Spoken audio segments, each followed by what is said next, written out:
ये जब से नई हुकूमत आई है इसने लोगों का जीना आराम कर दिया। 8-8 घंटे 10-10 घंटे बत्ती जा रही है, लोग अजाब में हैं। लोड शेडिंग भाजी देखो 12-12 घंटे लाइट जा रही सारी रात नहीं सौंदे ਅਸੀਂ ਦਿਨੇ ਮਜ਼ਦੂਰੀ ਕਰਨੀ ਹੁੰਦੀ ਹੈ ਰਾਤ ਨੂੰ ਲਾਈਟ नहीं आती। ਅਸੀਂ लोग खुश होए यार शहबाज शरीफ आ गया, हमजा शरीफ आ गया।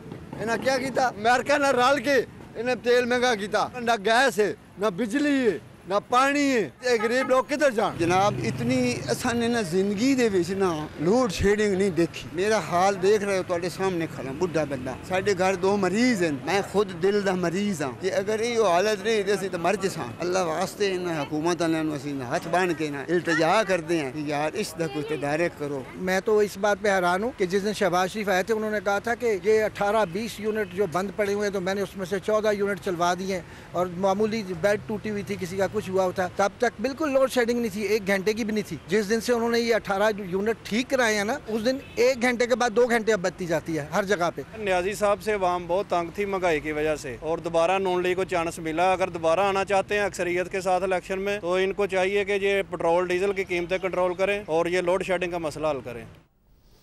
बिस्मिल्लाहिर्रहमानिर्रहीम, अस्सलाम वालेकुम। जियो न्यूज़ पर आप देख रहे हैं आपस की बात और मैं हूं मुनीब फारूक। अगर वेकअप कॉल किसी को कहा जाता है तो वो ये है जो आपने अभी अपने टेलीविजन स्क्रीन पर देखी, जियो न्यूज़ की स्क्रीन पर, इसलिए क्योंकि ये जो लोगों का सेंटिमेंट है, ये जो लोगों के व्यूज़ हैं, ये कहीं और के नहीं है। ये लाहौर जो गढ़ समझा जाता है पाकिस्तान मुस्लिम लीग नून का, अब लोग अगर यहाँ पर परेशान हैं, और याद रखिए यहीं पर बाई इलेक्शंस भी होने हैं, कम से कम 4 ऐसे हलके हैं जिनके बाई इलेक्शन यहाँ पर होना है और कोई ज़्यादा दूर नहीं है, ऑलमोस्ट 2-2.5 हफ्ते बाद।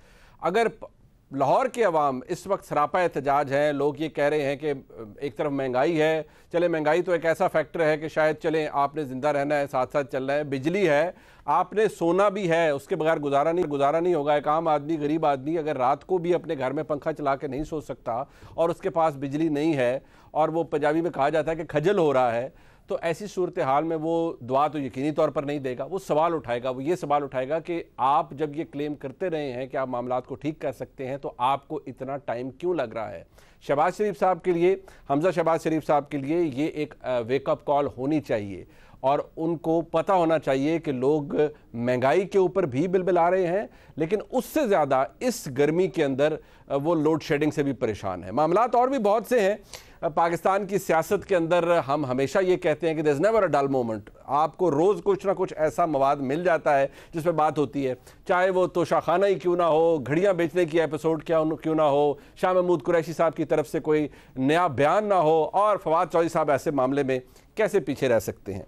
लेकिन सबसे पहले मैं चाहूँगा कि ज़रा गुफ्तगू इस हवाले से हो जाए कि पाकिस्तान तहरीक इंसाफ, ज़ाहिर बात है इस वक्त है अपोजिशन में, लेकिन ऑफेंस पे है, यानी वो ताबड़तोड़ हमले कर रही है इस हुकूमत के ऊपर। हुकूमत डिफेंसिव पे है क्योंकि हुकूमत फेस कर रही है सब कुछ। एक तरफ महंगाई है, एक तरफ स्ट्रगलिंग इकॉनमी है, तीसरी तरफ ये लोड शेडिंग है, और चौथी तरफ अवाम का गुस्सा है जो कि बढ़ता ही जा रहा है। ऐसी सूरत हाल में हुकूमत के लिए क्या मामलात हैं, इस पर भी बात होगी। अपने मेहमानों का तारुफ करवा देते हैं। हमारे जो दोस्त मौजूद हैं हमारे साथ, मैं ये नहीं कहूँगा कि वो को ओल्ड स्कूल जर्नलिस्ट हैं, सारे मंजे हुए, but there all young journalists. इसलिए मैं ये कह रहा हूँ कि आम तौर पर कुछ लोग इससे भी एतराज़ करते हैं कि जी आप जो एक ओल्ड स्कूल जर्नलिस्ट है उसको बुलाते हैं या उससे एनालिसिस करवाते हैं। जो यंग लोग हैं उनका एनालिसिस भी बड़ा ज़बरदस्त होता है, वो भी बड़े वाइब्रेंट हैं। तो मेरे जो तमाम आज मेहमान मौजूद हैं, मैं उनको यंग कह रहा हूँ।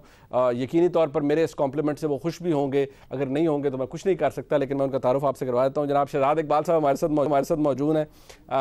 बहुत ज़बरदस्त प्रोग्राम करते हैं, प्रोग्राम नया पाकिस्तान जियो न्यूज़ पर प्राइम टाइम में। बहुत शुक्रिया शहजाद साहब आपका।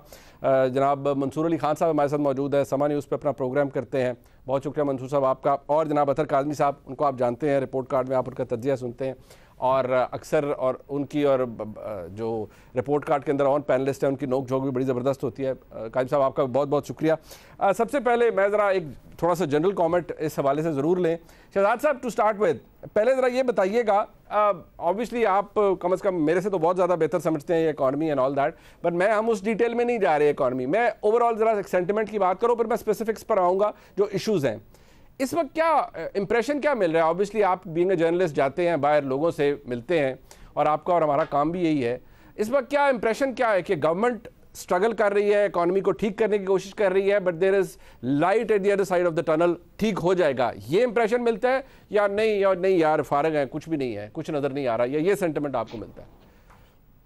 बहुत शुक्रिया मुनीब, एक तो शो में बुलाने के लिए और फिर इतना अच्छा कॉम्प्लीमेंट देने के लिए।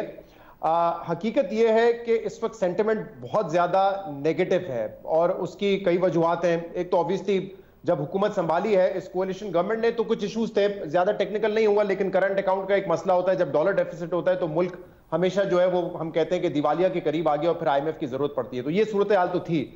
लेकिन फिर बजट में कुछ ऐसी चीजें, एक तो पहले ताखीर की गई पेट्रोल की कीमत बढ़ाने में, सब्सिडी खत्म करने में, बजट में कुछ चीजें बड़ी ऑब्वियस थी जो कि IMF की डिमांड्स थी, बजट में नहीं डाली गई, जिसकी वजह से बजट को तकरीबन चेंज कर दिया। जो इंपॉर्टेंट उसके टारगेट्स थे, जिसमें रेवेन्यू टारगेट है, आपके टैक्सेस के टारगेट है, उसको आपने चेंज कर दिया। और फिर अब IMF ने आपके साथ जो MEFP है वो तो ड्राफ्ट शेयर कर लिया है, लेकिन फिर भी जो अमल दरामद है उस पर सवालिया निशान है कि क्या आपके सूबे सरप्लस दे सकेंगे, जो आपने कमिटमेंट्स किए वो पूरी हो सकेंगी। तो जनरल सेंटिमेंट तो ये है कि ये हुकूमत जो वादे कर रही थी उस तरीके से इंप्लीमेंट नहीं कर पा रही है, उसमें मुश्किलात उनको पेश आ रही हैं। अब जहां तक रही एक आम आदमी की बात, इस हुकूमत ने कहा बार बार कि हमने टैक्स अमीर पे लगाया है, ठीक है आपने सुपर टैक्स लगा दिया, लेकिन कई ऐसे टैक्सेस हैं जो कि सैलरी तबके पे भी लगे हैं। और आज जैसे कि ऐलान किया गया है कि लेवी 50 रुपए तक जाएगी, ये लेवी आप और मैं भी पे करेंगे, एक आम आदमी जब पेट्रोल डलाएगा, डीजल डलवाएगा अपनी गाड़ी में तो वो भी पे करेगा। तो बहुत सारे टैक्सेस ऐसे हैं जो कि डायरेक्टली जाके बराह रास्त आम आदमी को असरअंदाज करेंगे। तो यहां पे भी जो हुकूमत का एक दावा था कि हम सिर्फ अशराफिया पे टैक्स लगा रहे हैं, जो साहिब हैसियत लोग हैं, ऐसा नहीं है। और जब हकीकत सामने आई है तो अब लोग कह रहे हैं कि ये टैक्स तो हम पर भी लगेगा, तो यहां पर भी लोग इस हवाले से मुतमईन नहीं है। फिर बिजली के हवाले से अब देखें, एक बहस में तो हम जा सकते हैं कि तहरीक इंसाफ ने क्या किया, लेकिन हम इस हुकूमत को सिर्फ देख लेते हैं इनके अपने वादों पर। इनको पता था क्या सिचुएशन है, कितने प्लांट्स मेंटेनेंस में बंद है, LNG की क्या कीमत है, कोयला कहां चला गया, इसके बावजूद फैक्ट्स इनके सामने थे, इसके बावजूद उन्होंने ये कमिट किया था इस महीने के आगाज में। पहले तो कहा मई में खत्म हो जाएगी लोड शेडिंग, वो नहीं हुई। फिर जून का पूरा एक बाकायदा चार्ट दिया गया कि 3.5 घंटे लोड शेडिंग इस वक्त है, कम होकर 3 घंटे, 2.5 घंटे, 2 घंटे रह जाएगी, नहीं हो सका। अब शहबाज शरीफ साहब ने और इनकी जो इकोनॉमिक टीम है, खासतौर पर जो पेट्रोलियम मिनिस्टर हैं, स्टेट मिनिस्टर, उन्होंने वाज़ेह तौर पर कह दिया है LNG नहीं खरीद सकते, आपको लोड शेडिंग बर्दाश्त करनी पड़ेगी। यानी कि जो फैसले इन्होंने कहा था कि हम करेंगे, जो हकायक के बावजूद ये कह रहे थे कि हम करके दिखाएंगे, उसमें ये कामयाब नहीं। ये जो शहजाद साहब आपने बात की, क्योंकि मैं मुसद्दिक मलिक साहब का ये भी बयान आज मेरी नज़र से गुजरा, उन्होंने कहा हम 15 जुलाई तक काबू पा लेंगे। अब एग्जैक्टली काबू पाना किसे कहते हैं? काबू पाना मींस रिड्यूसिंग इट टू 2 से 3 घंटे, या काबू पाना होता है कि सिरे से ख़त्म कर देना? That is yet to be answered, I don't know. मतलब ये एक सवाल मेरे और आपके जहन में और हर पाकिस्तानी के जहन में है। बट एक चीज़ जो कि शहजाद साहब आपने पॉइंट आउट की, मंसूर साहब, जारी बात है हम पाकिस्तान तहरीक इंसाफ की हुकूमत थी, उनके क्लिप्स चलाते थे कि भाई आप तो ये दावा करके आए, आप ये दावा करके आए, और जो इंप्रेशन था या हमारे सवालों में भी वो रिफ्लेक्ट करता था कि भाई पाकिस्तान तहरीक इंसाफ अपनी ही कही हुई बातों के आगे होस्टेज हो गई है। क्या मौजूदा हुकूमत, शहबाज शरीफ साहब लेड हुकूमत के भी यही मसाइल आपको नजर आते हैं या इनकी प्रॉब्लम्स और हैं?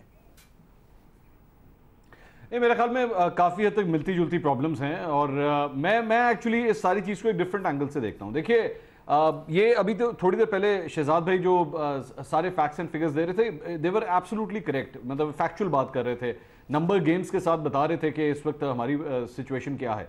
लेकिन मेरा पाकिस्तान तहरीक इंसाफ की जब हुकूमत थी, मेरा उस वक्त भी यही पॉइंट ऑफ व्यू था, और मैं आज भी ये समझता हूँ आम आदमी इन चीजों को नहीं समझेगा।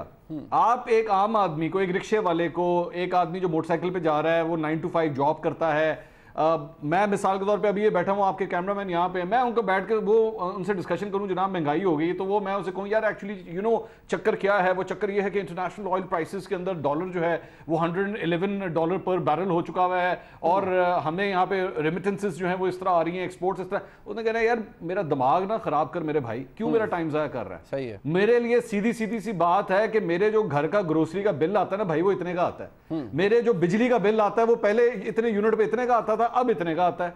मुझे मत पट्टियां पढ़ाओ कि अब पहले बल्ले की हुकूमत थी तो आज शेर की हुकूमत है, तो मेरे लिए जनाब पता नहीं को बहुत रिलीफ आ जाएगा। वो नहीं सुनेगा ये सारी चीजें। और हम लोग फ्रैंकली स्पीकिंग, हम चारों लोग इस वक्त मीडिया के बैठे हुए, हमारी डिबेट और डिस्कशन के पॉइंट्स गलत हैं, हम सबको मानना चाहिए, मुझे भी मानना चाहिए। कि हमें इन चीज़ों को डिस्कस करने की ज़रूरत नहीं है। हमें असल में वो जो पहली तारीख को जब उसकी तनख्वाह आती है और वो 5 तारीख को ख़त्म हो जाती है, मैटर वो है, ना वो इमरान खान साहब सॉल्व कर सके, ना वो शहबाज शरीफ साहब सॉल्व कर सके, और दोनों अपने वादों के अंदर फंसे हैं, आके बहुत बुरी तरह फंसे हैं। और शहबाज शरीफ साहब की वो जो शहबाज स्पीड कही जाती थी, वो शहबाज स्पीड खत्म हो गई, नहीं है वो कहीं पे स्पीड। हर आम आदमी को आप जब जाके आज सड़क पे मिलते हैं, वो बुरा भला ही कह रहा है आज शेर को। नहीं, वो बात आपकी ठीक है, लेकिन एक ताज्जुब की बात है क्योंकि मुझे इत्तेफाक हुआ पिछले दिनों, purely by virtue of my work, obviously आप भी, शहजाद साहब भी, अतर साहब, हम सारे जब फील्ड में निकलते हैं, लोगों से बात करते हैं, तो आपको बड़ा ऑर्गेनिक किस्म का सेंटिमेंट मिलता है। वहाँ पर कई लोग अभी भी हैं जो कि शायद समझते हैं कि हुकूमत को वक्त मिलना चाहिए या इनको वक्त देना चाहिए, जो स्ट्रॉन्ग होल्ड्स हैं हर जमात के, PTI का भी है, मुस्लिम लीग नून का भी है। लेकिन एक बात अतर साहब, शहबाज शरीफ साहब का इंप्रेशन या उनकी जो स्टाइल रहा है गवर्नेंस का, बड़ा हैंड्स ऑन किस्म का, और वो उनके बारे में मशहूर रहा है, वेदर समवन लाइक्स इट और नॉट, कि is a doer, he can get things done, decision making ज़रा जल्दी हो जाती है। यहाँ आकर या तो ये एक इंप्रेशन है कि मसाइल इतने गंभीर हैं कि उनका हल कोई किसी के पास क्विक फिक्स है ही नहीं, और इतनी ज़बू हाली का शिकार थी मईशत के हाथों के तोते उड़ गए देखते हुए। But on the other side इसका एक फ्लिप आर्गूमेंट ये है कि भाई आप भी तरीके इंसाफ को कहते रहे कि भाई ये तो अनप्रिपेयर्ड आ गए, इनको तो पता ही नहीं था। आप भी हुकूमत का अंदर जब आ रहे थे, आपको पता था कि हालात क्या हैं, आप बेहतर फैसले कर लेते। देखिए, जहां तक ये तासुर है कि शहबाज शरीफ साहब के हवाले से पंजाब में ये तासुर था कि वो बेहतरीन एडमिनिस्ट्रेटर थे, ये एक तासुर था। आप खुद मुझे बता दें कि पंजाब के अंदर कौन सा ऐसा एक महकमा है जिसकी परफॉर्मेंस हम किसी दुनिया के दूसरे मुल्क से कंपेयर कर सकते हैं, या पंजाब के अलावा दीगर सूबों से कंपेयर कर सकते हैं? क्या पंजाब की पुलिस बेहतरीन हो गई? क्या पंजाब सेहत का निज़ाम बेहतरीन हो गया? तो कोई भी ऐसी चीज़ नहीं थी कि जो उस्मान बुज़दार ने आके बिल्कुल ही ख़त्म कर दी और शहबाज शरीफ साहब बेहतरीन छोड़ के गए। तो ये एक तासुर था। दूसरी बात ये है कि अब चीज़ें उनसे संभाली क्यों नहीं जा रही और लोग उनके ऊपर तनकीद क्यों कर रहे हैं? छोटी जगह पे आप चीज़ें आसानी से मैनेज कर लेते हैं, छोटे प्रोजेक्ट्स होते हैं, आपके ऊपर उस तरह नज़र नहीं होती। सेंटर में आप पूरे मुल्क की आपके ऊपर नज़र, और ख़ासतौर पर जिस तरीके से ये हालिया हुकूमत चेंज हुई है और जितना बड़ा ये इत्तेहाद है, तो वैसे ही इस वक्त सबकी नजरें उनके ऊपर हैं और उनके ऊपर यकीनन प्रेशर भी होगा। और दूसरी जो मंसूर साहब ने बात की, वो बड़ी इंपॉर्टेंट बात है कि आम आदमी ये नहीं समझता कि डॉलर की इस वक्त कीमत क्या है या बैरून मुल्क क्या मसाइल हैं, आलमी मंडियों में क्या मसला है, फ्रेट की कीमत ज्यादा होगी। वो ये कहता है कि जनाब मेरे ग्रोसरी बिल को क्या हुआ, मेरे बिजली के बिल को क्या हुआ। वो ये बात क्यों कहता है आम आदमी? वो आम आदमी ये बात इसलिए कहता है कि शहबाज साहब और उनके इत्तेहादी गुज़िश्ता 3 साल से उस आम आदमी को ये बता रहे थे कि जनाब हम जब आएंगे तो तुम्हारे ये सारे बिल कम हो जाएंगे, हम तुम्हारे लिए आसानियां लेके आएंगे, ये नाअहलों की हुकूमत है। लेकिन जब वो आते हैं तो 2 महीने के दौरान जो कुछ हुआ वो आपके सामने भी और मेरे सामने भी है। तो IMF के साथ तो हम 2.5 साल से थे, क्या हमने 1 हफ्ते या 2 हफ्ते के दौरान 80 रुपए पेट्रोल बढ़ता हुआ देखा? अब इसकी जो मर्जी आप तोजी पेश कर लें, तो आम आदमी यही कहेगा जनाब के मियाँ साहब तो कह रहे थे भी खत्म कर दूंगा, महंगा बिल्कुल। ये सवाल अपनी जगह मौजूद है। वैसे ये बात भी बड़ी दिलचस्प है जो तोजी पेश की जा रही है शहबाज शरीफ साहब की हुकूमत की जानिब से, या मिफ्ता साहब ये कहते हैं कि भाई, या पूरी काबीना के लोग जिनसे आप बात of the record on the record करें कि भाई हमने, अगर हम आए गए हैं, ठीक है हम बहुत बुरे, तो हम इतना बेड़ा गर्क तो इकोनॉमी का 3 महीने में नहीं कर सकते थे, कुछ बुरा हुआ था इसलिए एवरीथिंग इज फॉलिंग अपार्ट और उसको दोबारा इकट्ठा किया जा रहा है। लेकिन कोशिश हर कोई करता है अपनी तरफ से। एक दिलचस्प बात है, अभी परफॉर्मेंस की बात हम सारे कर रहे हैं, या पंजाब के हवाले से अतर साहब ने बात की, आज शाह महमूद की जो गुफ्तगू की, मतलब उनकी गुफ्तगू से ये चलता है, लगता है कि अमेरिका ने क्या साजिश करनी थी, उनकी अपनी जमात ने उनके साथ साजिश कर दी। और वो कहते हैं कि अगर वो वज़ीर आला पंजाब होते, जाहिर बात है वो कंटेंडर थे, और इमरान खान साहब कह भी चुके हैं गालिबन उन मीटिंग्स के अंदर, शायद शहजाद साहब भी मौजूद थे, जर्नलिस्ट को उन्होंने बुलाया हुआ था कि भाई शाह महमूद कुरैशी साहब हमारे कैंडिडेट थे फॉर चीफ मिनिस्टर पंजाब। लेकिन अगर शाह महमूद कुरैशी साहब होते तो वो कहते हैं हालात बड़े बेहतर होते पंजाब के अंदर PTI के। बुज़दार साहब हो गए, इंप्रेशन ये देना चाह रहे हैं कि बुज़दार साहब की वजह से हालात बेहतर नहीं रहे। लेकिन शाह महमूद कुरैशी साहब जो फरमा रहे हैं, ज़रा उस पर गौर कीजिए। उन्होंने कहा मेरी अपनी जमात ने मेरे साथ साजिश की। क्या फरमा रहे हैं, सुनिएगा। मेरे खिलाफ मेरी अपनी पार्टी ने साजिश की और 2018 में मुझे यहां से सूबाई असेंबली का मेंबर हरवाया। किसने? PTI ने। बरमला कह रहा हूं, और खान को भी कहा है, आज पंजाब की ये कैफियत ना होती अगर शाह महमूद यहां से MPA होता। मुझे क्या फर्क पड़ा, मैं तो वजीर खारजा बन गया। शहजाद साहब, ये जो बात अभी शाह महमूद कुरैशी साहब ने की, आप भी जानते हैं सलमान नईम इंडिपेंडेंट जीते, बाद में PTI में आए, जहांगीर तरीन साहब की उनको बड़ी सपोर्ट थी, ठीक है वो एक अपनी जगह बात दुरुस्त है। लेकिन ये जो कि मेरी अपनी जमात ने साजिश की, तो आज इसकी तौजीह ये पेश की जा रही है कि नहीं जी वो जहांगीर तरीन साहब की तरफ उनका इशारा था और कुछ नहीं हुआ, और ऐसा कुछ नहीं है कि उन्होंने तहरीक इंसाफ के हवाले से कोई खास बात की है, वो जहांगीर तरीन साहब को रेफर कर रहे थे। नहीं, ये हकीकत है, जहांगीर तरीन साहब ने ही सपोर्ट किया था सलमान नईम को और उस वजह से ये इलेक्शन हारे थे, क्योंकि इसके ऊपर जो एमएनए की सीट है वो जीत गए थे, शाह महमूद कुरैशी या उनका बेटा, दोनों में से एक। ये बात 100% दुरुस्त है, और क्योंकि सेक्रेटरी जनरल थे, बड़ा इन्फ्लुएंस था जहांगीर खान तरीन का पार्टी में, तो ये बहुत हद तक मुमकिन है कि उन्होंने जो इस्तेमाल किया हो वो तहरीक इंसाफ के अपने लोगों को भी किया हो। बट इसमें तो कोई दो राय नहीं है कि इन दोनों की आपस में जो टसल एक अरसे से चल रही थी, जहांगीर तरीन चीफ मिनिस्टर होते लेकिन वो डिस्क्वालीफाई हो गए थे, अदालत ने उनको नाअहल कर दिया था, वो इलेक्शन लड़ ही नहीं सकते थे। Shah Mahmood Qureshi was number 2 candidate, लेकिन उनको हरवाना इसलिए जरूरी था जहांगीर खान तरीन के लिए ताकि शाह महमूद कुरैशी चीफ मिनिस्टर ना बने, वो बन जाते तो सारा पावर उनके हाथ में आ जाता। तो इसमें तो कोई दो राय नहीं है कि सलमान नईम को जो सपोर्ट करने वाले शख्स थे वो जहांगीर खान तरीन थे। आज भी सलमान नईम जहांगीर खान के ग्रुप में है, डिसेंट किया है उन्होंने, जहांगीर खान के कहने पे किया है, और वो उन्हीं के कैंडिडेट थे उस वक्त भी। तो ये बात तो इसमें कोई दो राय नहीं है मेरी नजर में कि तरीन साहब ने उनको हरवाया है, और ये बात भी ढकी छुपी नहीं है कि इन दोनों के दरमियान जो इख्तिलाफात थे वो एक अरसे से चलते हुए आ रहे थे। अच्छा, ये जो उस्मान बुज़दार साहब को चले वो एक और डिबेट हो जाती है, बट सवाल इमरान खान साहब की फैसला साजी में भी तो होगा शहजाद साहब कि उन्होंने किन लोगों को फिर आगे लेकर आए, किसको बनाया, क्या किया।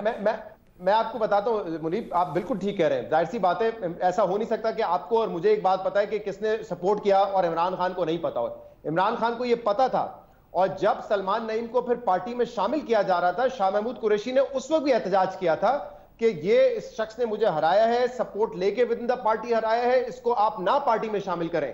लेकिन फिर भी इमरान खान ने उसको पार्टी में शामिल करवाया, क्योंकि उस वक्त खान साहब जहांगीर खान तरीन की बहुत बात सुनते थे।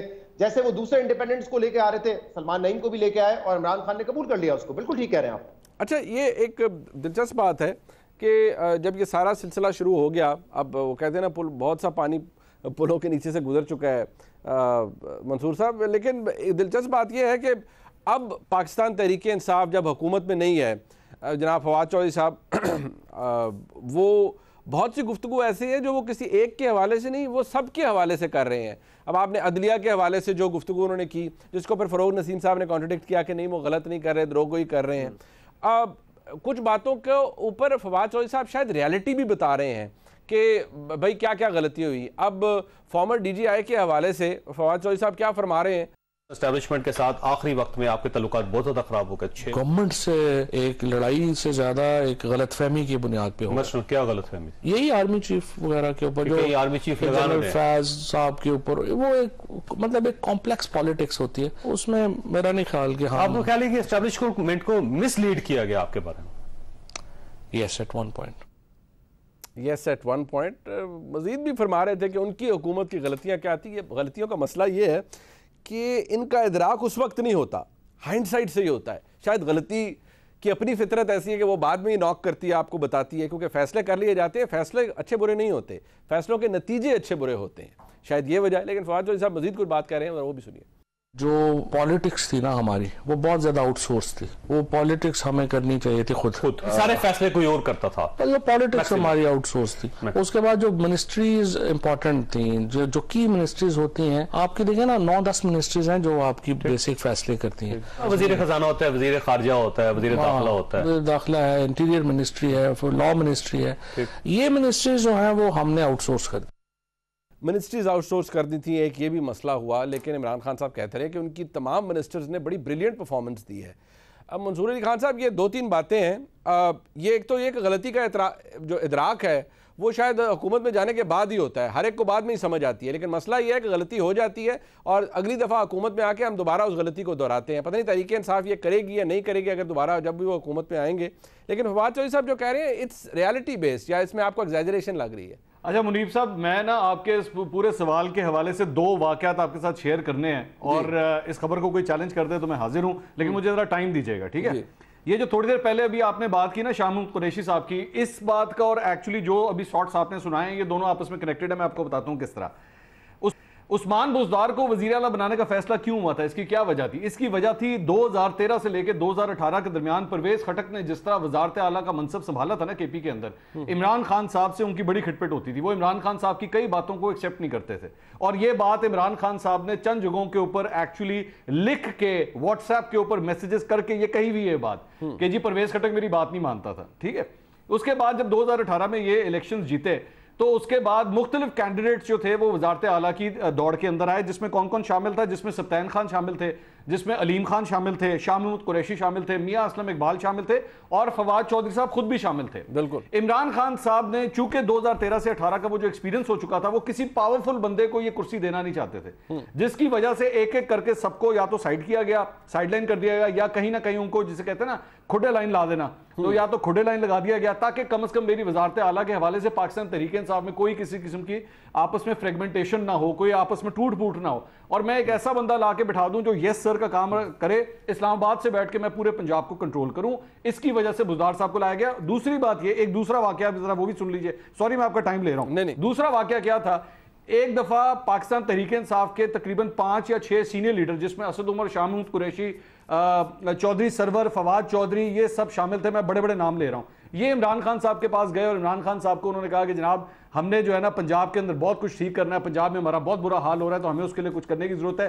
2-2.5 घंटे की मीटिंग होती रही। 2-2.5 घंटे की मीटिंग के बाद जब वो सारे खड़े होने लगे ना, तो इमरान खान साहब ने आखिर में जाके अनाउंस किया, पंजाब में अगर हमें सब कुछ ठीक करना है तो पार्टी को चलाने के लिए, पार्टी को ठीक करने के लिए जो सबसे बेस्ट बंदा है वो है उस्मान बुज़दार। ये इन्होंने उठते उठते आखिरी फैसला ये सुना दिया।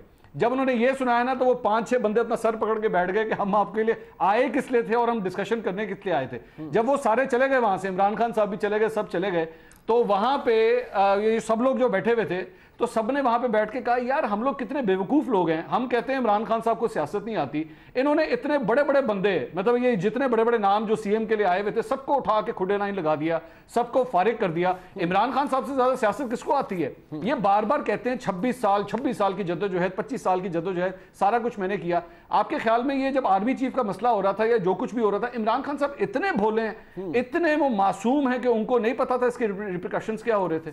और मतलब फवाद चौधरी, परवेज खटक, ये सब के सब उनको कन्विंस करने की कोशिश कर रहे थे, लेकिन वो नहीं मान रहे थे। ये खुदा के लिए ये जो सेकंड कैटेयर होता है ना लीडरशिप का, सारी जिम्मेदारी उनके ऊपर डालने के बजाय there was only one man, Pakistan Tehreek Insaf में one man and that is Imran Khan. हाँ, बिल्कुल। अच्छा हुआ है, बुरा हुआ है, पीटीआई ने कुछ भी रिफॉर्म किया, उनके फैसले थे, only Imran Khan, no one else. उनके फैसले या उनकी अगर कोई किसी जगह फॉल्टर किया तो वो भी इमरान खान साहब ने किया। मैं अतर साहब के पास भी आऊंगा, शहजाद साहब, मंसूर साहब हमारे साथ हैं, एक ब्रेक लेते हैं जी, वापस आते डिस्कशन करते हैं। इसहाक डार साहब भी वापस पाकिस्तान तशरीफ ला रहे हैं और वो ये कह चुके हैं और आज उनका बयान चल भी रहा है कि मैं मियां नवाज शरीफ के हुक्म पर पाकिस्तान जा रहा हूँ। जुलाई के चौथे हफ्ते में वो पाकिस्तान तशरीफ़ लाएंगे, अपने ओहदे का यानी सेनेटर का हल्फ उठाएंगे और वो शहबाज शरीफ साहब की मर्ज़ी भी उनकी वापसी में शामिल है। अब जारी बात है, जब वो पाकिस्तान तशरीफ़ लाएंगे, सेनेटर का हल्फ उठा लेंगे, तो आगे मामलात किस तरफ जाएंगे, इट कुड बी एनीबडीज़ गेस। एक ब्रेक के बाद जी हमारे साथ रहिए।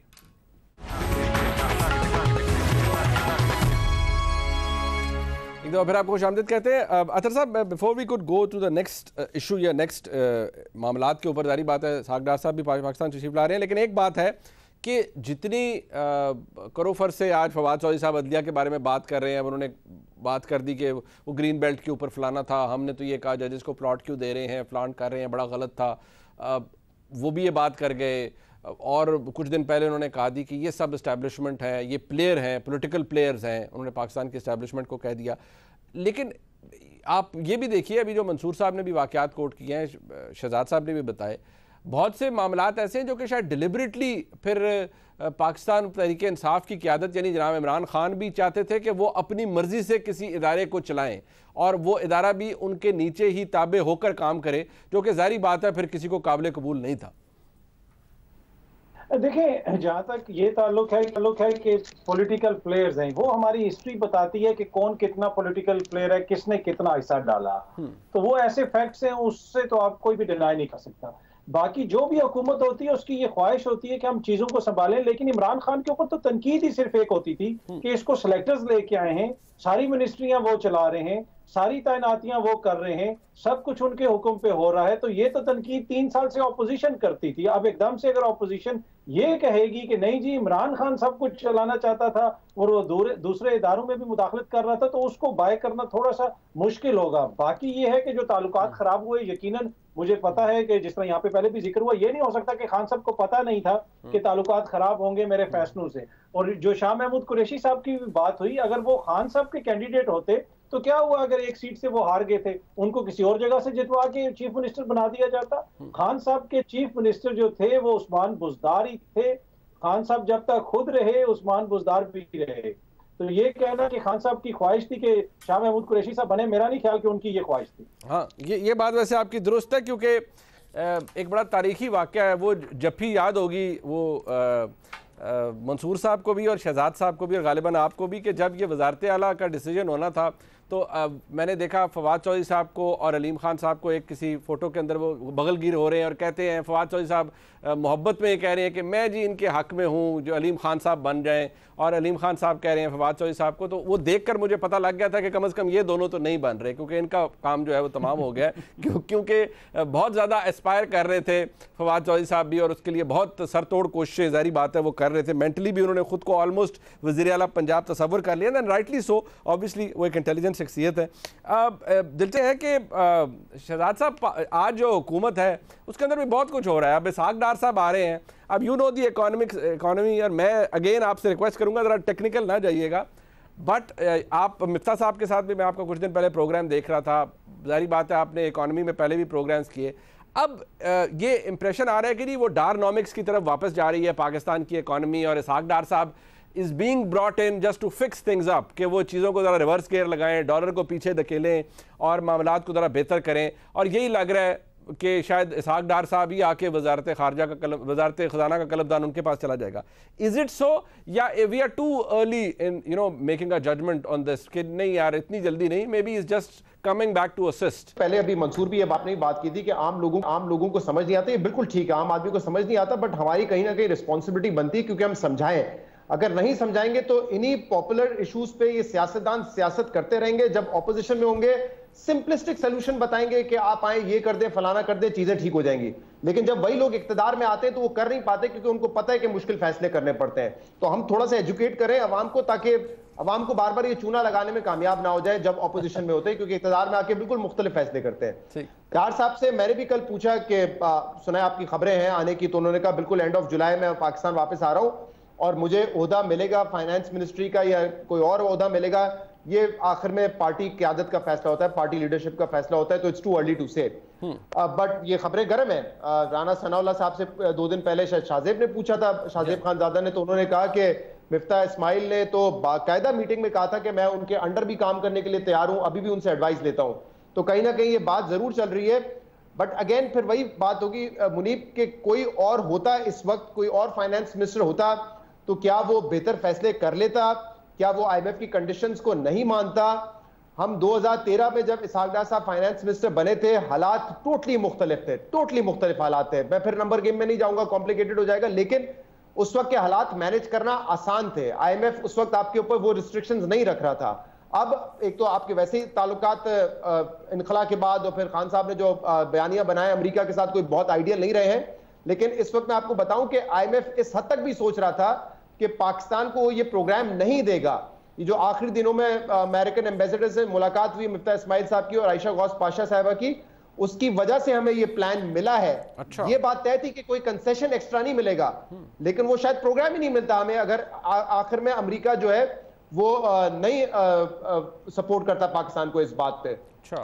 तो मुझे नहीं लगता कि वैसे अगर आप मुझसे पूछे, डार साहब की 2-3 पॉलिसीज पे लोग बड़ी तारीफ करते हैं, महंगाई कम रखी हुई थी, लेकिन एक बात जो आप ये कर रहे हैं ना, ये जो डॉलर को रिवर्स करके एक रेट पे रखने की, ये हमेशा लॉन्ग टर्म में बर्बादी का सबब बनता है। आपके लिए नहीं बनेगा, आपका जो है रिपोर्ट कार्ड बड़ा अच्छा होगा कि देखिए मैंने डॉलर रख लिया 100-103 पे, कितना अच्छा काम किया, महंगाई भी नहीं हुई, लेकिन जो आएगा वो भुगतेगा, और इससे ज्यादा शदीद भुगतेगा कि आप ग्रेजुअली अपने डॉलर को, अपने रुपए को एडजस्ट करते रहे जितनी आपके मुल्क में अफरात ज़र है। सिंपल फॉर्मूला होता है ये, इससे कोई डिनाई नहीं कर सकता। या तो आपके पास डॉलर इतने ज्यादा हो कि आप हमेशा पंप इन करके डॉलर को सस्टेन कर सकते हो, लेकिन ये पाकिस्तान की सूरत हाल में हो नहीं सकता इस वक्त। अच्छा, ये बड़ी इंटरेस्टिंग बात है। यहाँ मंसूर साहब, डार साहब का वापस आना ठीक है, अगेन वो आगे आ जाते हैं, वो उनको कौन सा ओहदा दिया जाता है, मिफ्ता साहब भी कंटिन्यू करते हैं। मिफ्ता साहब इज़ ऑल्सो बड़े वो कॉम्पिटेंट शख्सियत हैं। शायद इसाक डार साहब आके पॉलिसी गाइडलाइन के लिए वहाँ मौजूद होते हैं, इंस्ट्रक्ट करते हैं और मिफ्ता साहब के साथ काम करते हैं। ये तो शायद बाद में हमें पता चलेगा। बट अगर हम इसे रियलिस्टिकली देखें, रियलिस्टिकली भी देखा जाए अगर, तो जो डैमेज ये जो नैरेटिव बनाया गया है, ये तो अब वो लोग जो कि इमरान खान सपोर्ट भी करते थे ऑफ द रिकॉर्ड, में आप भी जानते हैं, मैं भी जानता हूँ मैं किन की बात कर रहा हूँ, जब ऑफ द रिकॉर्ड उनसे बातें होती हैं, मिलती हैं, तो वो कहते हैं कि यार इस तरह आप एक when you are part of the world और आप एक जगह ग्लोबल लैंडस्केप पे एग्जिस्ट करते हैं, आप इस तरह एक सुपर पावर के साथ लड़ाइयाँ मोल नहीं ले सकते और ख़ास तौर पर बैठ के अपने पॉलिटिकल रेटरिक के लिए आप इस तरह के बयानात नहीं देते because it damages the state. क्या इमरान खान साहब ने वो डैमेज कर दिया है? एंड इफ सो, फिर ये मुस्लिम लीग नून की लेड हुकूमत ये वाकई कहने में दुरुस्त है कि भाई हालात बहुत ख़राब हैं और इकॉनमी इतना बेड़ा गर्क हुआ है कि हमारा कसूर नहीं है कि हमने 4 महीने में कुछ नहीं कर दिया नोज डाइव पे, ये हमसे पहले ख़राब हुआ था? नहीं, मेरे ख्याल में मुनीब साहब, इसमें एक बात आपको अंडरस्टैंड करने की ज़रूरत है कि ऑपोजिशन में के बेंचेस के ऊपर बैठ के जो रेटरिक होती है वो गवर्नमेंट बेंचेस के ऊपर बैठ के टोटली तब्दील हो जाती है। मुस्लिम लीग नून के भी मिसाल के तौर पे कई ऐसा रेटरिक है जो बेंचेस पे बैठते थे। मिफ्ता इस्माइल साहब के एक बड़े बड़े बयानात हैं, मैं आऊँगा, मैं पेट्रोल, आप जैसे ही आऊँगा आप देखिएगा बिजली की कीमतें भी कम कर दूंगा, पेट्रोल की कीमतें भी कम कर दूंगा। असद उमर साहब जिस तरह पहले ऑपोजिशन में हुआ करते थे उस वक्त उनके भी बड़े दावे थे। तो same is the case with America also. मेरा ख्याल में मैं ये समझता हूँ कि इमरान खान साहब बेशक वो अमरीकी हुकूमत साजिश नामंजूर और वो अमरीकी मरासले वाली वो चीज़ें जलसे के अंदर तो वो करते हैं, लेकिन इनके कम से कम 4-5 मुख्तलिफ स्पॉट्स हैं जहां पे मिसाल के तौर पे वो क्राउड के सामने खड़े हुए तो क्राउड ने नारे मारना शुरू कर दिए, जी अमेरिका का जो यार है गद्दार है, गद्दार है। तो इमरान खान साहब ने खुद कहने नहीं चुप कर जो ये इस किस्म की बात नहीं करनी, क्योंकि उनको भी पता है। और मैं मिसाल के तौर पे मैं चले अभी से बात कह देता हूं, आपके ख्याल में अगर आज इमरान खान साहब की हुकूमत आ जाए, इमरान खान साहब वापस वजीर आजम बन जाए, आपके ख्याल में अमरीका मुखालिफ रेटरिक इसी तरह चलेगा? वो being prime minister of Pakistan क्या इसी तरह चलाएंगे? नहीं चलाएंगे। वी ऑल नो दिस, नहीं चलाएंगे। ये बेसिकली एक पॉलिटिकल स्टंट है जो ऑपोजिशन के अंदर बैठते हुए सब खेलते हैं। नून लीग भी खेलती है, उनके अपने स्टंट्स हैं, उनकी अपना एक बैगेज है जिसको वो इस्तेमाल करते हैं। पाकिस्तान तहरीक इंसाफ का अपना है, लेकिन हमारा बेचारा वोटर सपोर्टर जो है वो भोला है, वो इन चीजों में आ जाता है कि हाँ इमरान खान साहब ने जनाब अमेरिका को ललकार दिया और अब आप देखिएगा पहला बंदा आ गया। डार साहब के रिटर्न को कैसे देख रहे हैं मंजूर साहब? अच्छा, डार साहब के रिटर्न को सर, जो चंद सहाफ़ी हैं जिनके, मैं कम से कम 2 सहाफ़ियों के बारे में आपको बता सकता हूं जिनकी डार साहब से बात हुई है। मेरी अब तक डायरेक्ट बात नहीं हुई, लेकिन जो 2 सहाफ़ी हैं जिनकी उनसे बात हुई है, उन्होंने एक्चुअली मुस्लिम लीग नून के चंद हलकों के अंदर ये बात भी गर्दिश कर रही है कि हो सकता है कि वो बतौर चेयरमैन सेनेट आ रहे हों, और मिफ्ता इस्माइल साहब को नहीं बल्कि चेयरमैन सेनेट की सीट के लिए जो है वो एक्चुअली शायद वापस आ रहे हो। But everything is still very foggy, so इसलिए कोई कंफर्म खबर देना इस मामले में मेरे ख्याल में जल्दबाजी होगी। ये वाकई बहुत अच्छा मुनीब, इसमें जी लेकिन एक आप ये देखें कि इक्तदार कितनी बेहतरीन दवा है, बेस्ट मेडिसिन है। डार साहब भी माशाल्लाह सेहतियाब हो गए हैं, नवाज शरीफ भी सेहतियाब है, सिर्फ एक सिग्नल का इंतजार है, गो हेड का इंतजार है, क्योंकि यहाँ पे भी मामला होते हैं कि पंजाब गवर्नमेंट उनका सेंटेंस सस्पेंड कर देगी। आपने शहजाद साहब वो क्लिप नहीं देखा, वो हमारे प्रोग्राम में मैं आपको भेजूंगा, बल्कि आप चलाइएगा। ये कुछ 2 महीने पहले मियां जावेद लतीफ साहब आए, उन्होंने कहा एकदम पाकिस्तान में डॉक्टर्स को ये लगा है कि मियां नवाज शरीफ साहब का इलाज यहाँ बड़ा अच्छा हो सकता है, और उन्होंने ये डिफाइन कर लिया। डॉक्टर का नाम बताता हूँ मुनीब भाई, मैं डॉक्टर का नाम जानता हूँ, डॉक्टर का नाम बता दें। डॉक्टर का नाम है डॉक्टर कुर्सी सर, डॉक्टर कुर्सी नाम है उसका। अच्छा, बिल्कुल ठीक है। ये जो दवाई की बात की है अतर साहब, ऐसे शहजाद साहब ने ठीक कहा है कि जो इक्तदार है वो इट सेल्फ एक बहुत अच्छी मेडिकेशन है और ज़बरदस्त मेडिसिन है। तो मेरे ख्याल में ये मिलती रहनी चाहिए जो लोग सियासत के अंदर हैं उनको, ताकि वो उनकी सेहत बिल्कुल दुरुस्त रहे। जी बिल्कुल ठीक बात की है, पर वो डॉक्टर का नाम नहीं किसी ने भी सही बताया, तो मेरे भी जहन में नहीं आ रहा डॉक्टर का नाम। लोग शायद खुद ही समझ जाएंगे डॉक्टर कौन है जिसके इशारे पे लोग बीमार होते हैं और जिसके इशारे पे लोग ठीक हो जाते हैं। दूसरी बात ये है कि आपने वफाक के अंदर आप खुद वजीर आजम बन गए, आपने अपने बेटे को वजीर आला बना दिया, तो चेयरमैन सेनेट किस तरह कोई वर्कर बन सकता है? तो ये भी यकीनन किसी रिश्तेदार के पास ही जानी चाहिए। तो अगर ऐसी कोई खबर है तो मुझे लगता है कि ऐसा मुमकिन हो सकता है, इसलिए कि कोई भी चीज वो दूसरों के साथ बात नहीं, उस तरह तैयार नहीं होते। दूसरी बात यह है कि बाकी हमने देखा कि साहब डॉक्टर साहब की बीमारी हो, मियाँ साहब की बीमारी हो, अरसा दराज से ये सब चीजें चल रही थी। अब इसमें कोई ढका छुपा नहीं है कि वो क्यों बाहर गए हैं, बीमारी का उससे कोई ताल्लुक नहीं है। अब एकदम से वो कह रहे हैं मैं जुलाई के आखिर में आ जाऊंगा, और ये बुनियादी तौर पे वो इसहाक डार साहब को मियाँ साहब भेज रहे हैं कि जाएं आप जरा डॉक्टर से बिलमिशाफा मिलें और फिर मुझे रिपोर्ट दें कि डॉक्टर अभी भी कोई ऑपरेशन के उसमें मूड में तो नहीं है, अभी भी उसने कोई कड़वी दवाई तो नहीं रखी हुई, या फिर वो मीठी दवाई वाला डॉक्टर है। वैसे जिनको आप डॉक्टर कह रहे हैं बार बार, वो डॉक्टर कहने पे बुरा मान सकते हैं, वो साइंटिस्ट हैं, वो चीजें इजाद करते हैं, हर दफा एक नई क्रिएशन होती है, हर दफा एक नई क्रिएशन होती है। ये मैं शहजाद भाई से 100% एग्री करता हूँ, जो तजर्बा इस दफा उन्होंने किया है ये कोई साइंसदान ही कर सकता है, डॉक्टर नहीं कर सकता। भाई बात ये नहीं तजर्बा वो सही बैठा या गलत बैठा ये फर्क करेगा। मैं अपने तमाम मौजूद मेहमानों का शुक्रिया अदा करता हूँ, जनाब शहजाद इकबाल साहब का, अजहर काज़मी साहब का और मंसूर अली खान साहब का। प्रोग्राम के इस हिस्से में हम आपसे इजाज़त लेते हैं। एक ब्रेक के बाद जब वापस आएंगे अगला सेगमेंट तैयार है। हमजा शहबाज शरीफ साहब के हवाले से, उनके हल्फ के हवाले से, उनके जो वज़ारत आला का इलेक्शन है उसके हवाले से मामला अदालत में है, लाहौर हाई कोर्ट में। इसके अंदर कुछ अहम कानूनी नुकात हैं, मुमकिन फ़ैसले क्या हो सकते हैं, अदालत क्या हुक्म दे सकती है और ऑप्शंस क्या हैं, वकला के दलाइल क्या हैं, इनको हमने गुफ्तगू की एक सीनियर कानूनदान से आपके सामने पेश करेंगे। हमारे साथ रहिए।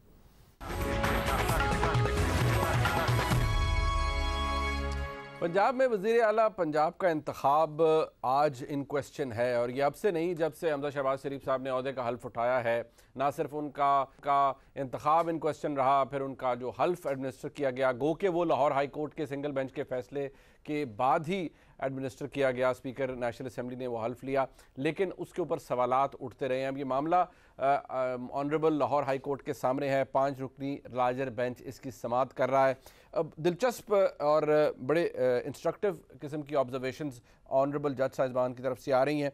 मेरे साथ मौजूद हैं जनाब शाखावर साहब, senior supreme court of Pakistan के। ज़रा इस मामले को थोड़ा सा हम आसानी के लिए, अपने व्यूअर्स की आसानी के लिए समझने की कोशिश करते हैं। सबसे पहली बात शाखावर साहब जो मेरे जहन में आती है बहसीत एक कानून के तालिब इल्म के, सर देखिए, जो अगर मैं मौजूद जज साहिबान की जो रिमार्क्स हैं, ऑल्दो कहा जाता है कि वो कई दफ़ा सवाल होते हैं और वो डिफ्लेक्ट नहीं कर रहे होते कि जजेस से कि जजेस का माइंडसेट क्या है, लेकिन सबसे बड़ा सवाल जो आर्ग्यूमेंट है दोनों साइड का, वो मैं आपको बता देता हूँ। वो यही, पाकिस्तान तहरीक इंसाफ ये कहती है कि जी जो सुप्रीम कोर्ट की जजमेंट है 63A के हवाले से, उसका इतलाक़ माजी से होता है, और वो जब मुनर्रिफ अरकान फ़ारग हो गए तो हमजा शहबाज शरीफ साहब के पास अब वो नंबर मेजॉरिटी नहीं रही, जो कि एक फैक्चुअल बात है। ठीक है, वो 186 का नंबर तो उनके पास नहीं रहा जो होना चाहिए था, 197 वोट उन्हें पड़े थे।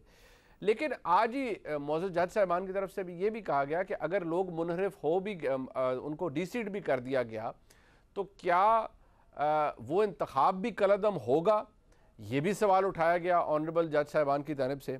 सबसे पहले सर आप ये फरमाइएगा कि ये अंडरस्टैंड कर लिया जाता है, आर वी टू एज्यूम कि जी ऑनरेबल सुप्रीम कोर्ट ने फैसला दे दिया है 63A के हवाले से, तो उसका इतलाक़ माजी से होगा, यानी जो इलेक्शन हो चुका चीफ मिनिस्टर पंजाब का जिसके नतीजे में वो लोग मुनहरिफ हुए, वो इलेक्शन कलअदम हो गया, वो इलेक्शन कलअदम होगा और उस पर उसका इफेक्ट होगा। जी मुनीब साहब, ये वाकई बड़ा एक टेक्निकल इशू है, और सबसे पहले मैं तो ये कहूँगा कि जो रिमार्क्स या ऑब्जर्वेशंस आती हैं मुअज़्ज़ज़ मेंबरान बेंच की तरफ से, उससे हमें कोई ऐसी कोई राय कायम नहीं करनी चाहिए, क्योंकि वो मुख्तलिफ पैराए में और मुख्तलिफ अंदाज में उन्होंने ऑब्जर्वेशंस की होती हैं और रिमार्क्स दिए होते हैं, उससे हम अंदाजा नहीं लगता वो फैसला क्या करने जा रहे हैं। लेकिन एक बात जो है वो बड़ी इंपॉर्टेंट है, वो जैसे कि उन्होंने रिमार्क्स दिए भी इसके बारे में कि चंद जज साहिबान ने कि अगर तो सुप्रीम कोर्ट ऑफ पाकिस्तान का जो फैसला है उसमें अगर इसका इतलाक़ माजी से होना है, रिट्रोस्पेक्टिव इफेक्ट होना है, तो उसका उस जजमेंट में जिक्र होना चाहिए था। तो अब इसमें सिचुएशन ये है कि उस जजमेंट के आने से पहले एक इंतखाब हुआ और उन मुनारिफ अरकान ने जिनको 63A की इंटरप्रिटेशन में सुप्रीम कोर्ट ऑफ पाकिस्तान ने उनको नायर करार दे दिया और कह दिया कि उनको वोट भी काउंट नहीं होगा, तो उस सूरत में एक सिचुएशन तो एक अराइज हो रही है। अब देखना ये है कि कोई भी एक पहला काम हो चुका है और उसके बाद एक सुपीरियर कोर्ट की जजमेंट आ गई जैसे सुप्रीम कोर्ट ऑफ पाकिस्तान की है, तो उसका रिट्रोस्पेक्टिव इफेक्ट तब होता है कि वो किसी के फायदे के लिए हो। अगर वो किसी के नुकसान या डिसएडवांटेज के लिए है, तो उसमें जो एक सब्जेक्ट है पूरा एक लॉ का, interpretation of statute and laws का, उसमें यही प्रिंसिपल होता है कि अगर वो किसी के डिसएडवांटेज में है, उसका तो प्रोस्पेक्टिव इफेक्ट होगा, जजमेंट आने के बाद वो पीछे से नहीं होगा। लेकिन बहरहाल वो तो अभी एक 5 रुकनी बेंच है, उन्होंने उसकी इंटरप्रिटेशन करनी है इस बारे में। लेकिन एक चीज जरूर है कि अगर ये जो वो मुनहरिफ अरकान हैं उनको भी अगर निकाल दिया जाए, और अभी जो 5 गालबन जो मखसूस नशिस्तें हैं जो बाद में जो हाई कोर्ट ने भी कहा है कि इलेक्शन कमीशन के कि वो भी नोटिफाई करें, अगर उनको जमा करके वो जो एक्चुअल तादाद है जिसमें हमजा शहबाज ने वोट लिए थे, अगर उनको मिनहा करने के बाद उनकी तादाद कम हो जाती है टोटल मेजॉरिटी से, फिर तो ये एक चीज में आती है कि वो मेजॉरिटी ऑफ द हाउस जो है वो कमांड नहीं कर रहे। तो ऐसी सूरत में फिर ये होता है कि आइन में ये लिखा हुआ है कि गवर्नर जो है वो फिर चीफ मिनिस्टर को कहते हैं कि आप वोट ऑफ कॉन्फिडेंस लें। अगर वो वोट ऑफ कॉन्फिडेंस न ले सके तो फिर जाहिर है फिर तो असेंबली तहलील हो जाती है, फिर तो नया इलेक्शन होता है। तो अब ये एक बड़ा ट्रिकी सा इशू है कि अब इसका ये भी देखना है कि अगर सुप्रीम कोर्ट की जजमेंट का अगर रिट्रोस्पेक्टिव इफेक्ट हो जाए, फिर तो जाहिर है कि इस हुकूमत के लिए बहुत ज्यादा खतरा है। ठीक, अच्छा एक बात जो कि जहन में है कि 2 ऑप्शन नज़र आती है सर। एक ये कि या ऑनरेबल लाहौर हाई कोर्ट इस हवाले से, क्योंकि एक फ़ैसला ये भी आ सकता है मुतवक्का तौर पे कि या इंतखाब दोबारा हो आला पंजाब के लिए पंजाब असम्बली के अंदर, यानी 16 अप्रैल की पोजीशन पे चले जाएं। वो आप मुझसे बेहतर समझते हैं, आर्टिकल 130(4) है कि जी अगर वो फर्स्ट राउंड हो चुका होगा, इट मीन्स कि किसी के पास वो मैजिक नंबर 186 का नहीं है, तो जो सेकंड राउंड में हाईएस्ट वोट टेकर होगा दोनों फ्रीकैन में से, दोनों कंटेस्टेंट्स में से, वो लीडर ऑफ द हाउस मुंतखब हो जाएगा। एक तो ये सिचुएशन है सर। दूसरी वो जो आपने बयान की वोट ऑफ कॉन्फिडेंस वाली, कुछ लोगों का ख्याल ये है कि शायद जो स्कीम ऑफ थिंग्स हैं उसके अंदर री इलेक्शन की तरफ ना जाए। तो क्या आपको लगता है कि ये वोट ऑफ नो कॉन्फिडेंस की तरफ ज़्यादा मामला जाता हुआ नज़र आ रहा है कानूनी तौर पर, या ये भी हो सकता है कि उस इलेक्शन को रिकंडक्ट करवाने का फैसला भी दिया जा सकता है? देखिए, इलेक्शन को रिकंडक्ट कराने का जो है वो तो आइन में जो लिखा हुआ है तो 2 ही तरीके, एक तो उसकी टर्म खत्म हो जाए, दूसरा ये है कि अगर वो वोट ऑफ कॉन्फिडेंस ना ले सके, तीसरा है कि वो वोट ऑफ नो कॉन्फिडेंस उनके खिलाफ हो जाए, और दूसरी ये है कि अगर वो मेजॉरिटी कमांड नहीं करते तो फिर गवर्नर उनको वोट ऑफ कॉन्फिडेंस के लिए कहेंगे अगर वो नहीं ले सके, या अगर कोई बिल जो है वो पास कराने में नाकाम हो जाए अगर गवर्नमेंट, तो उस सूरत में भी उसकी तहलील जो है वो हो सकती है। ऐसी नज़ीर हमने कम देखी है कि जिसमें आला अदलिया ने किसी असम्बली को तहलील किया हो। हाँ, ये ज़रूर है कि असम्बलियों की तहलील जैसे आर्टिकल 58(2)B में माजी में होती रही, उसमें मियां नवाज शरीफ साहब की जो असम्बली तोड़ी गई थी उसको सुप्रीम कोर्ट ऑफ पाकिस्तान ने बहाल किया था, लेकिन असम्बली की डिसोल्यूशन जो है वो आज तक हमने नज़ीर नहीं मिली कि वो किसी अदालती से फैसले से हुई हो। मेरा ख्याल है कि हाई कोर्ट इसमें डायरेक्शंस ऐसी ही देगी जो कि आइन और कानून के मुताबिक होगी। कोई ऐसी बात नहीं करेगी कि वो आइन और कानून से वो डेविएट करें या उससे हट के कोई फैसला करें। उसकी वजह ये है कि आपको भी पता है कि आर्टिकल 175 सब आर्टिकल 2 जो है आईने पाकिस्तान का, वो ये कहता है कि हाई कोर्ट्स और सुप्रीम कोर्ट्स वो ज्यूरिस्डिक्शन अज्यूम करेंगी और वो फैसले करेंगी कि जिनका उनको आइन और कानून इजाजत देता है उससे बाहर रह के नहीं करेगी। तो मेरा ख्याल है कि जो लार्जर बेंच है लाहौर हाई कोर्ट का, इसमें बड़े सीजन किस्म के जजेस हैं जो कि आइन और कानून को समझते हैं, वो एक ऐसा बैलेंस फैसला देंगे कि जिससे मेरा ख्याल है कि कोई एडवेंचर क्रिएट नहीं होगा और वो आइन और कानून के मुताबिक होगा। बहुत शुक्रिया। शाखावर साहब हमारे साथ मौजूद थे। नहायत ही हसास मामला है वजारत आला पंजाब के हवाले से, और ये शाखावर साहब ने दुरुस्त फरमाया कि जो ऑनरेबल जज साहिबान के रिमार्क्स होते हैं उनसे हम कुछ डिड्यूस नहीं कर सकते कि यही अदालत का जहन है। बहरहाल जो सवालात पूछे जा रहे हैं ऑनरेबल जजेस की जानिब से वो बहुत इंपॉर्टेंट है, और जो दलाइल मोअज़्ज़ज़ वकला की जानिब से दिए गए वो भी इंपॉर्टेंट है। कल का दिन कहा जा रहा है कि डिसाइसिव हो सकता है। ऑनरेबल लाहौर हाई कोर्ट का जो ये 5 रुकनी बेंच है ये फ़ैसला दे सकता है इस हवाले से, लेकिन एक राय जो डोमिनेट कर रही है वकला के अंदर वो ये भी कि शायद जो इलेक्शन हो चुका है वजारत आला का उसको ना छेड़ा जाए और कोई नया रास्ता निकाला जाए, और वो वोट ऑफ कॉन्फिडेंस हो सकता है कि वज़ीर आला पंजाब दोबारा से वोट ऑफ कॉन्फिडेंस लें। ये भी एक तरीका जो कि ऑनरेबल बहुत से वकला की जानिब से सामने आ रहा है। बहरहाल फ़ैसला वही जो लाहौर हाई कोर्ट ने करना है। प्रोग्राम आपने देखा जी, देखने का शुक्रिया। खुदा हाफ़िज़।